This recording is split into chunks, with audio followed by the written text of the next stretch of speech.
Y para poder jugar bien, no es suficiente contar con el mejor equipo, sino que hay que darle a ese equipo las herramientas necesarias y suficientes para que hagan su trabajo.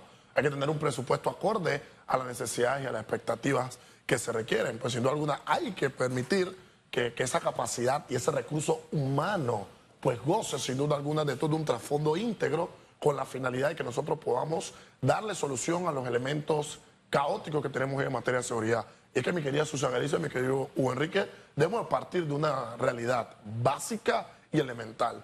Nosotros tenemos una gran crisis y nosotros tenemos un gran problema en materia de seguridad. ¿Y por qué? Porque no hemos atendido y no le hemos dado la importancia, la relevancia y los elementos suficientes a la seguridad pública de nuestro país para poder atender estos elementos y estos dilemas. Nosotros vemos, por ejemplo, cómo preocupa más en ocasiones a la Policía Nacional, preocupa más, por ejemplo, a la Autoridad de Tránsito, preocupa a todo el engranaje que vinculados crean el sistema de seguridad pública. Oye, retenes en sitios innecesarios, pidiendo cédula y licencia en sitios que no valen la pena, prefieren estar en medio de un corredor 5, 6, 7, 15 autoridades, que no pasa nada con eso, pero también nosotros requerimos que en las áreas rojas, en las áreas complicadas, en las áreas difíciles, allí también den una atención preventiva para poder sin duda alguna hacerle frente a los temas caóticos que enfrentamos. Usted hace su análisis y yo me río porque me acabo de acordar de los retenes repetidos. Totalmente. O sea, que si yo como ciudadano sé que hay un retén en un punto fijo... Por ahí yo no voy a Hombre, tomar. los delincuentes lo saben también y saben que por ahí no deben pasar. Así es. Entonces, no sé, dar espacio a la sorpresa. Le cuento uno, mire, ahí en Boca la Caja usted entra, baja porque hay 74 y entra. Doblando ahí la esquinita, ahí hay un retén. Es permanente prácticamente. Sí. Y qué bien. Pero es que esa área tiene otra entrada y en la otra entrada nunca hay retén. Entonces, de verdad, ¿qué significa que usted tenga un retén bajo esas condiciones? Creo que tomar la información y transformarla en hechos, en estrategias de seguridad, ahí hay un detallito que nos está faltando, tal como decía don Irving Muñoz. Ha dado un punto espectacular, mi querido Hugo Enrique. ¿Y sabes cuál creo yo es el principal problema de nuestro sistema de seguridad pública? Es que carecemos ya de una misión y de una visión en materia de seguridad. Cuando usted plasma su misión y su visión, es esto lo que te permite saber hacia dónde quieres caminar, cuáles van a ser tus objetivos generales y tus tareas específicas para poder implementar una estrategia. Pero claro, si yo no sé cuáles son los estándares que quiero cumplir como materia de seguridad, si no sé en efecto cuáles son los lineamientos, si desconozco la misión, si desconozco la visión, pues claramente no voy a poder implementar tareas complementarias, tareas generales, tareas específicas, lo que no va a permitir que exista estrategia en materia de alianza de seguridad y lo que al mismo tiempo va a hacer que no exista una política pública. Porque si yo como autoridad, si yo como director, si yo como ministro en temas de seguridad desconozco el problema real de nuestra nación o los problemas reales, pues claramente no puedo atenderle las posibles causas reales para poder buscarle soluciones reales y a partir de ahí implementar políticas públicas. Y es lo que hace que nos encontremos en una especie de desdén, en una especie de vértigo. Y es triste y lamentable uno acostarse a dormir un viernes, un sábado, un domingo y cuando amanece el lunes, pues ve todo lo que ocurre el fin de semana en un país que claramente debe apuntar a mejorar esas estadísticas y esos números y alejarnos y distanciarnos de muertos, de fallecidos, de temas rojos, de temas de movimiento de droga, etcétera, etcétera y etcétera. Y fíjese, Muñoz también apuntó en otro detalle, la humildad. Saber que yo no me lo sé todo. En efecto. El saber escuchar.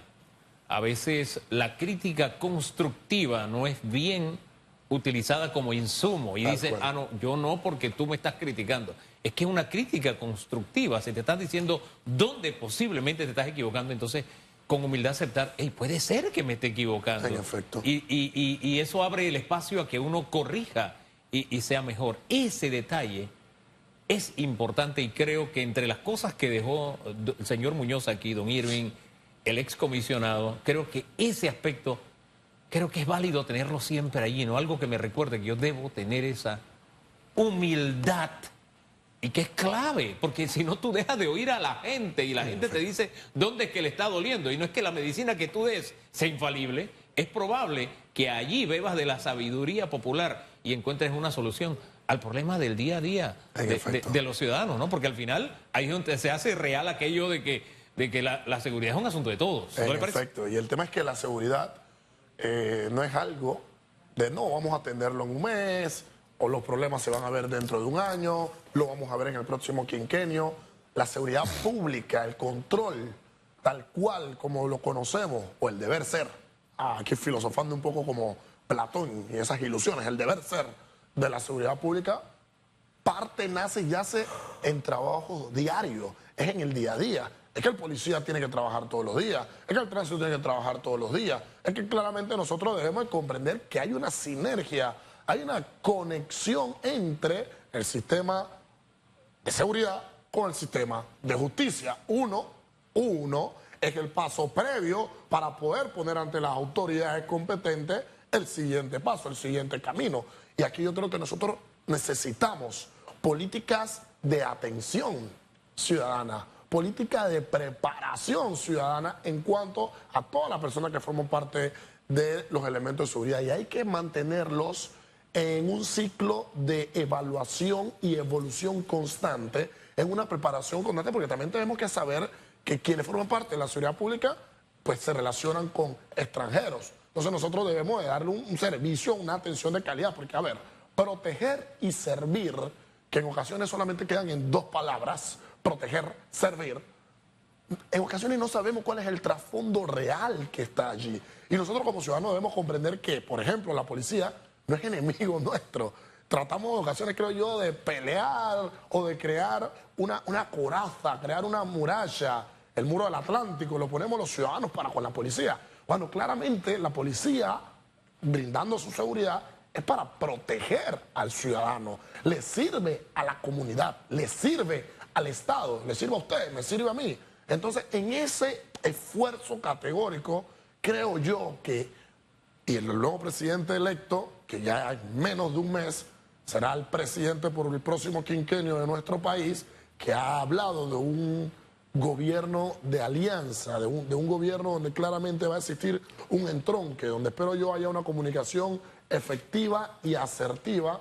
Pues oye, tampoco dejemos de lado a los vecinos en materia de seguridad, países cercanos. ¿Qué están haciendo? ¿Cuáles son sus logros? ¿Cómo ustedes saltaron desde esta crisis, desde este estado, hacia el elemento en que se encuentran ustedes? Quizás no para replicarlo de manera directa, porque cada país tiene sus condiciones culturales, su patrón, etcétera, pero sí para aprender y desaprender prácticas que quizás no estamos implementando de la mejor manera. Fíjense que nosotros hemos dicho permanentemente aquí que en este tema es como un examen en el que sí es permitido copiarse. Definitivo. ¿Ve? Y usted se copia de las respuestas que aplican a su realidad. Y creo que ese llamado de atención es importante porque hay recetas de éxito en América Latina. Independientemente de la corriente ideológica, tal cual, los resultados, que es lo importante, ¿no le parece? En efecto. Yo soy un fiel creyente en que lo bueno que uno hace lo debe mantener, en que las buenas personas que trabajan se deben mantener. Y pues claramente, si hay países vecinos que tanto hablamos de alianza, tanto hablamos de conexiones, tanto hablamos de que somos un puente del mundo, si hacen cosas buenas, pues yo no creo mal replicarlo, pero no para imitar, sino para emular. ¿Y cuál es la distinción? Que imitar es querer hacer lo que hace otra persona. Emular es pretender de lo que hace un vecino, de lo que hace un tercero, mejorarlo para ir poco a poco y buscar una perfección, a la que nunca se llegará, pero en la medida en la que se trabaja por construirla y de buscarla, pues claramente se está haciendo un trabajo cónsono a la expectativa que tenemos como país. Hay cosas que usted sí no puede copiarse. El maltrato ese que todas las mañanas del cual yo soy víctima, por ejemplo, usted no copie eso. ¿Ah? Cópiese y no se deje de nadie, carajo. ¿Usted vio esa reacción? Meto. ¿Usted vio esa reacción? ¿Ah? Yo tomé clase con el héroe nacional. Porque venía de acá.